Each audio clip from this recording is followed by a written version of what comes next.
4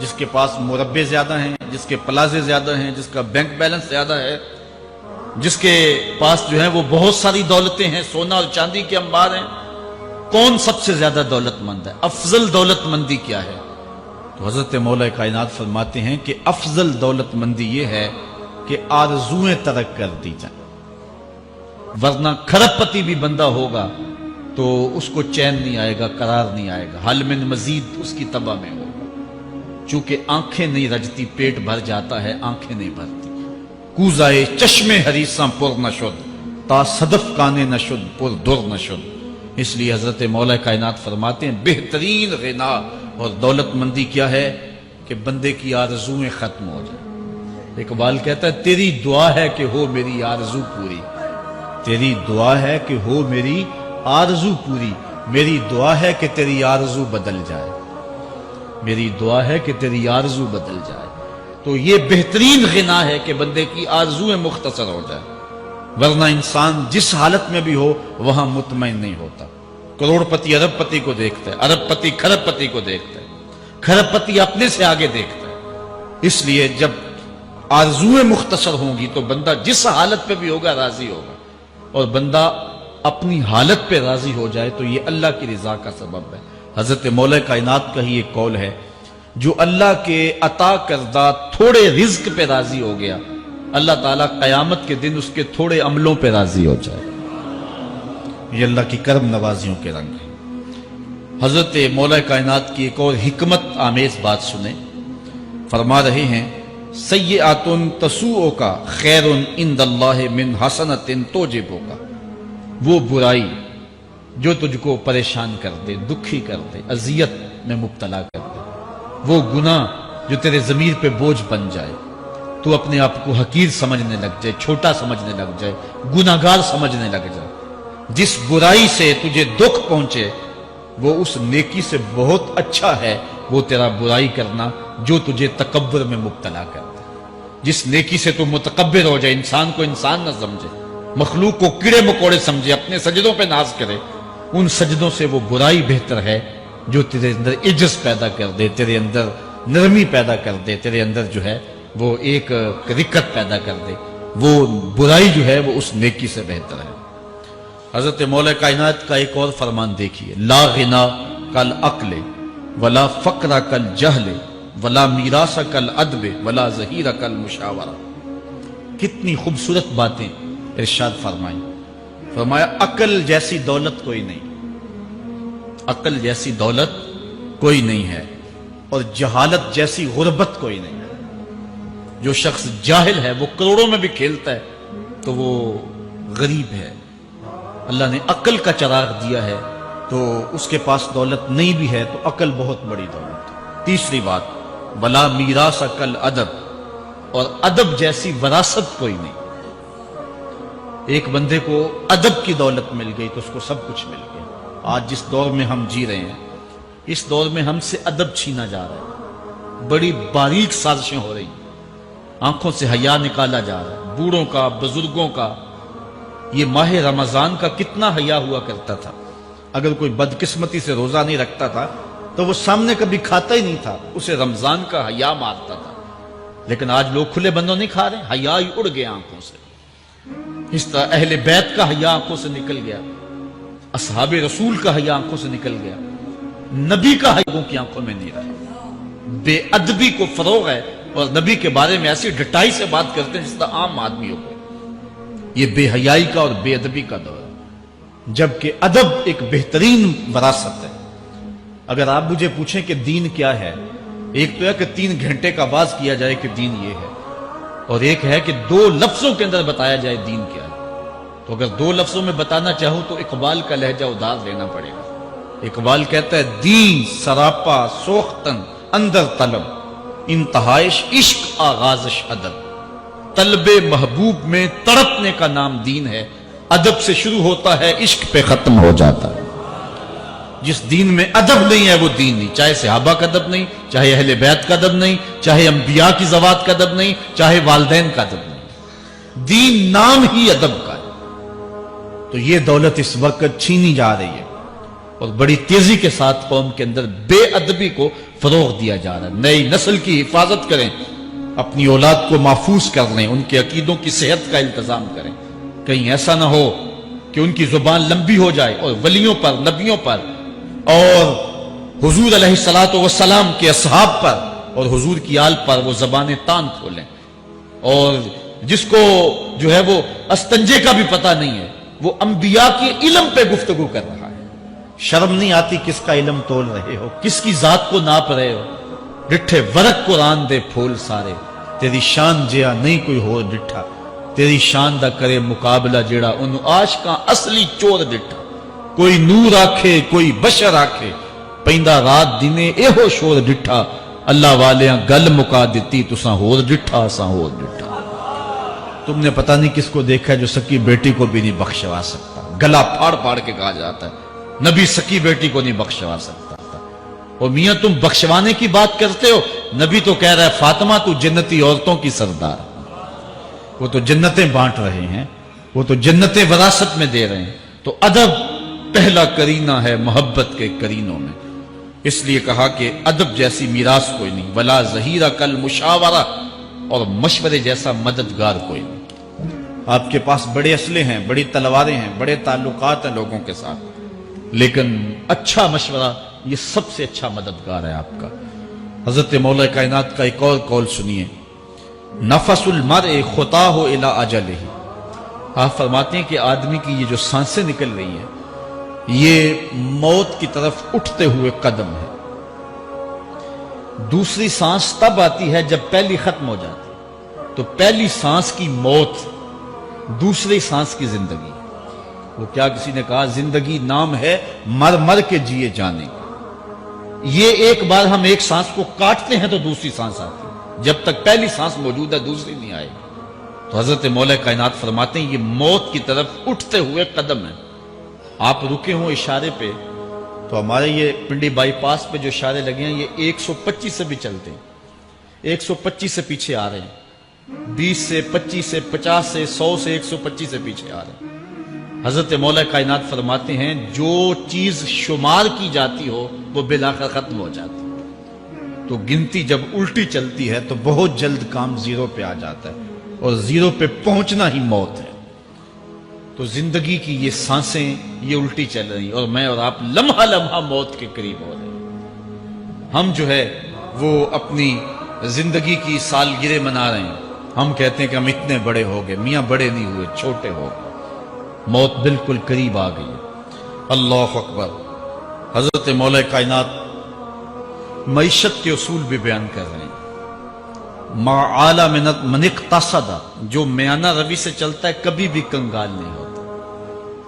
اب ہر شخص کی آرزو ہے کہ میری دولت بڑھ جائے، میرے پاس پیسے کافی ہوں، میں آسودہ زندگی گزاروں. اس کا طریقہ کیا ہے؟ جھوٹی قسمیں، چالاکی، 2 نمبر مال بیچنا، ٹیکس چوری کرنا، بجلی چوری کرنا، گیس چوری کرنا. کیا طریقہ ہے پیسے بچانے کا؟ مولا کائنات سے پوچھیں، مولا علی سے پوچھیں. مولا علی فرماتے استنزل الرزق بالصدقہ، صدقہ دیتے جاؤ رزق بڑھتا چلا جائے گا. جو کماتے جاؤ اس میں کچھ حصہ رکھ لو اللہ کی راہ میں. صدقہ دیتے جاؤ گے تمہارا رزق بڑھتا چلا جائے گا. اچھا حضرت مولا کائنات کا ایک اور قول دیکھیے اور اس کا حسن دیکھیے. من ظن بک خیرا فصدق ظنہ، جو تیرے بارے میں اچھا گمان کرے تو اس کے گمان کو سچائی کر دے. تو وہ نہیں ہے جو کوئی تیرے بارے میں گمان کر رہا ہے. لوگ تجھے اچھا سمجھتے، تو اچھا نہیں ہے تو اچھا بن جا تاکہ لوگوں کا گمان ٹھیک ہو جائے. اعلی حضرت عظیم البرکت امام احمد رضا خان فاضل بریلوی علیہ رحمہ، آپ کے بارے میں لوگوں کا گمان تھا کہ حافظ قرآن ہے. آپ حافظ نہیں تھے تو آپ کے بارے میں یہ گمان پیدا ہو گیا کہ یہ حافظ ہے. تو رمضان کا موسم آیا تو کسی نے کہا حضرت اس مرتبہ آپ ہی سنا دیں. تو اعلی حضرت نے سوچا یہ میرے بارے میں اچھا گمان کرتے ہیں، چلو حافظ بانی جاتے ہیں. اعلی حضرت نے قرآن 1 مہینے میں حفظ کیا ہے. دن کو پڑھتے تھے، شام کو سنا دیتے تھے کہ جو لوگوں کا گمان ہے میں اس کے مطابق ہی ہو جاؤں. اچھا گمان کی کہانی سنیے. صحیح حدیث میں آتا ہے اور حدیث قدسی ہے، رب کہتا ہے میرا بندہ میرے بارے جو گمان کرتا ہے میں ایسے ہی ملوں گا. اس لیے اپنے رب کے بارے میں اچھا گمان کرنا چاہیے کہ ہمارا رب ہمیں معاف کر دے گا اور ہمارے گناہوں سے درگزر فرمائے گا۔ حضرت مولا کائنات کا ایک اور حکمت آمیز جملہ سماعت کیجئے، من عظم صغار المصائب ابتلاہ اللہ بکبارہا۔ چھوٹی سی مصیبت آ جائے جو بندہ واویلا شروع کر دے، مصیبت آ گئی، چھوٹی سی بیماری آئے تو شور کرے، چھوٹی سی مصیبت آئے تو شور کرے، اللہ اس کو پھر بڑی مصیبت میں مبتلا کر دیتا۔ جہاں ضرورت نہیں ہے وہاں اظہار کی کیا ضرورت؟ بیماری ہے تو ڈاکٹر کو بتاؤ، بندے کو بتانے کا کیا فائدہ؟ ہمارے ایک دوست ہیں کہ وہ کہتے ہیں کہ پہلے اگر کسی سے پوچھتے تھے نا کہ کیا حال ہے تو وہ کہتا تھا شکر ہے، اور آج کسی سے پوچھے تو وہ کہتا ہے شوگر ہے۔ یعنی اللہ تعالیٰ جل شانہ نے اگر تمہیں کسی ابتلا میں مبتلا کر دیا ہے تو اس کا شور، اس کا واویلا نہ کرو۔ جو چھوٹی مصیبت پر واویلا کرے گا اللہ پھر اس کو بڑی مصیبت میں مبتلا کر دے گا۔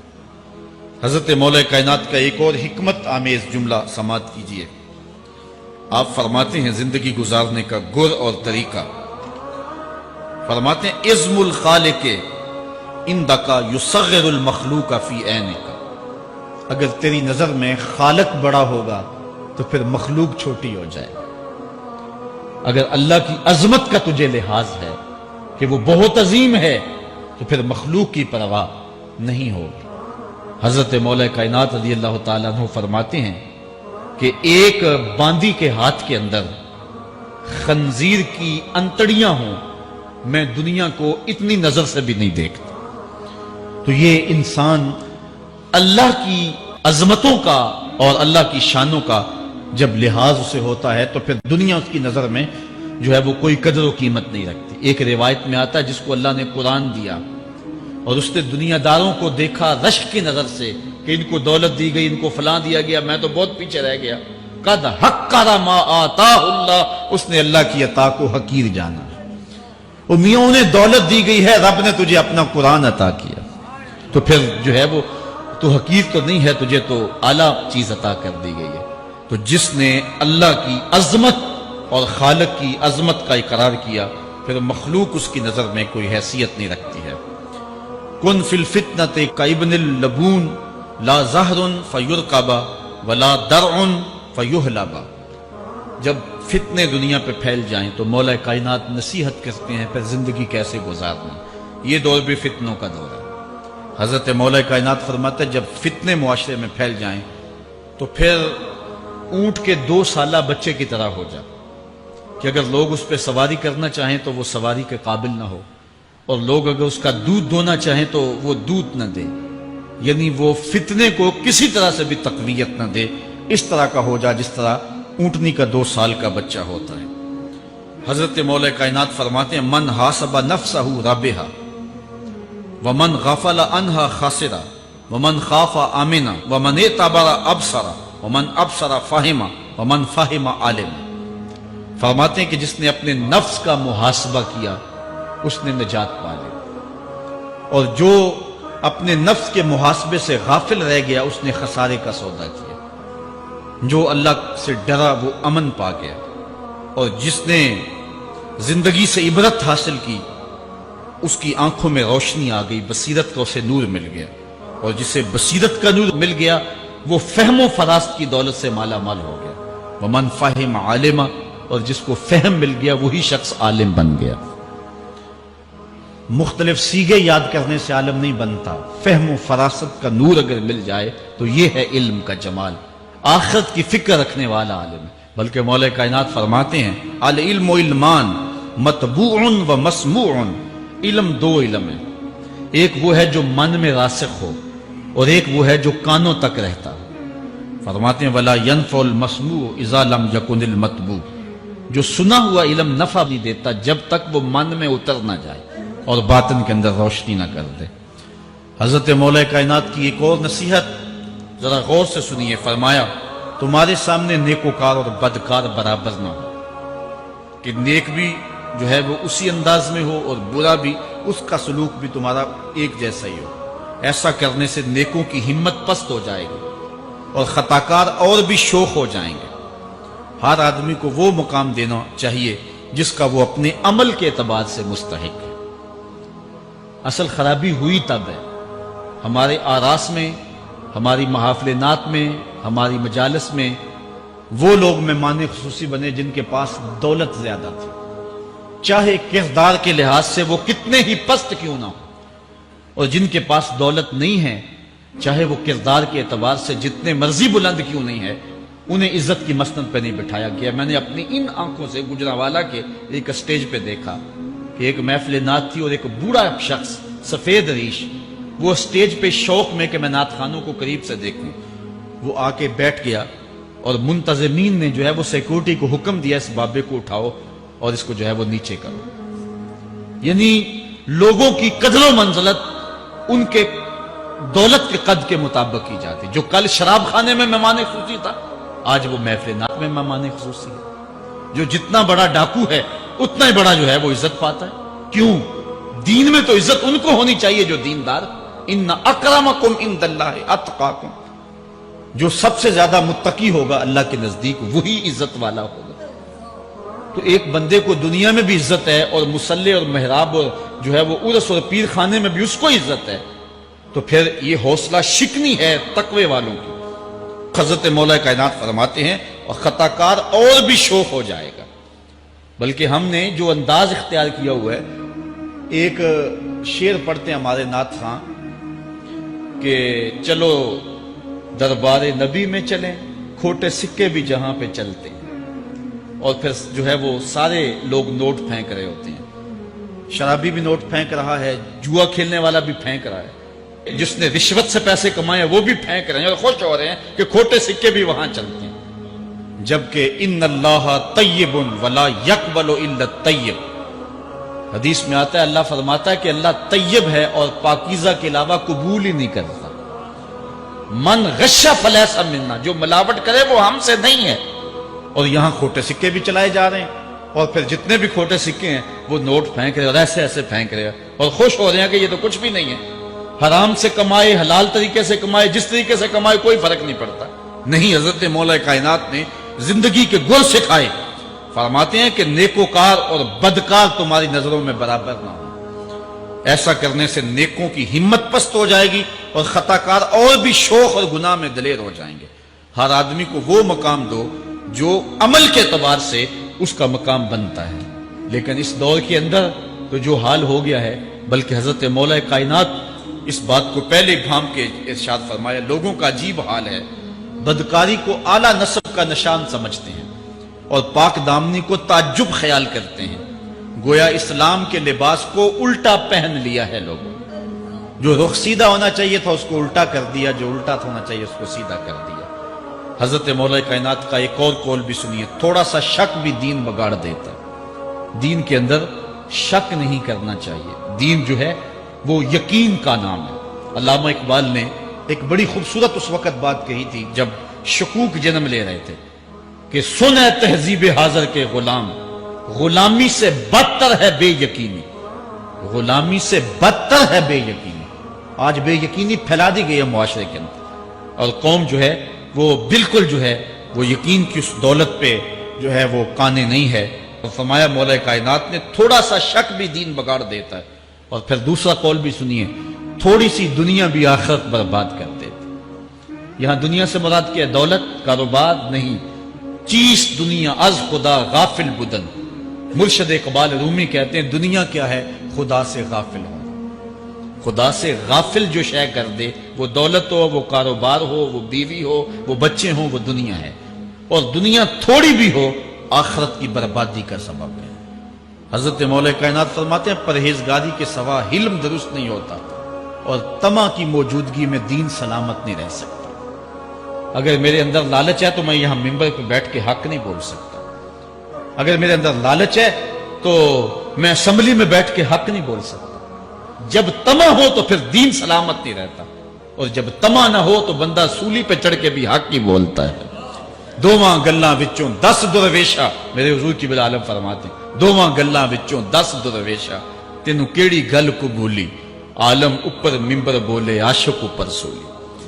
جب تک تھوڑی طمع بھی انسان کے اندر ہے تو بندہ پھر اس کا دین سلامت نہیں رہ سکتا، دین سلامت نہیں رہ سکتا، دین سلامت نہیں رہ سکتا۔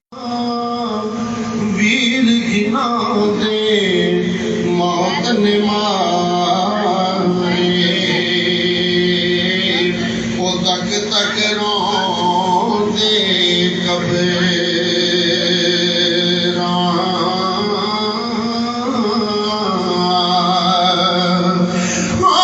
دنیا ڈالی اسی ہمارے،